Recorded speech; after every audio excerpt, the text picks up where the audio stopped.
আমাদের দেশের রাজনীতিতে একটা চর্চা নেই, সেটা হলো বিরোধী দলের যদি কেউ ভালো করে সেটা নিয়ে আমরা কথা বলি না, শুধু তাদের আমরা খারাপ সাইডটাই আমরা বক্তব্য বা বিভিন্ন জায়গায় তুলে ধরি। কিন্তু আমাদের উচিত হবে এই চর্চাটাও নিয়ে আসা, যে যে ভালো করবে তার ভালো সাইডটাও আমাদেরকে তুলে ধরতে হবে।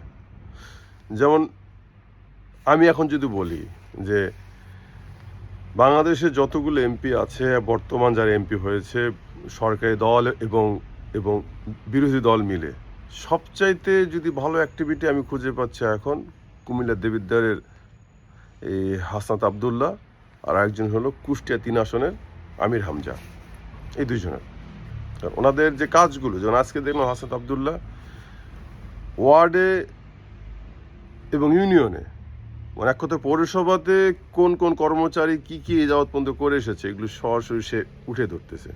ইউনিয়ন পর্যায়ে সচিবেরা কি করতেছে এটা সে উঠে ধরতেছে, এবং সে তার নির্বাচনী এলাকাতে এ যাবৎ পর্যন্ত কোথায় কোনগুলো অনিয়ম হয়েছে এই বাংলাদেশ সৃষ্টির পর থেকে এই সবগুলো জায়গাতে সে অ্যাড্রেস করতেছে। আরেকটা রয়েছে কুষ্টিয়ার আমির হামজা, সেও মনে হয় যেন একটা যুদ্ধে নেমে গিয়েছে।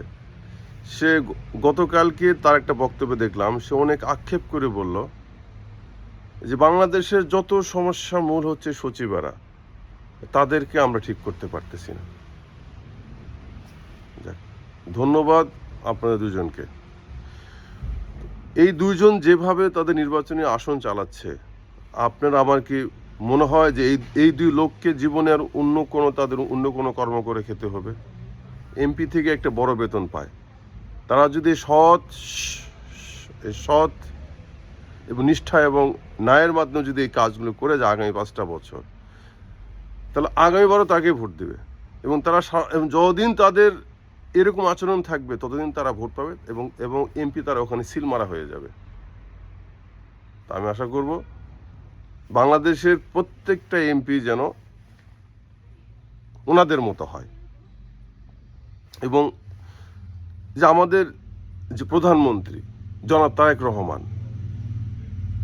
ওনার জন্য কি সুবিধা হবে না যদি বিরোধী দল এমপিরাও যদি এরকম হয়, ভালো হয়? তাহলে সুনামটা কার হবে? জনাব তারেক রহমানের হবে, কারণ উনি এখন রাষ্ট্রপ্রধান।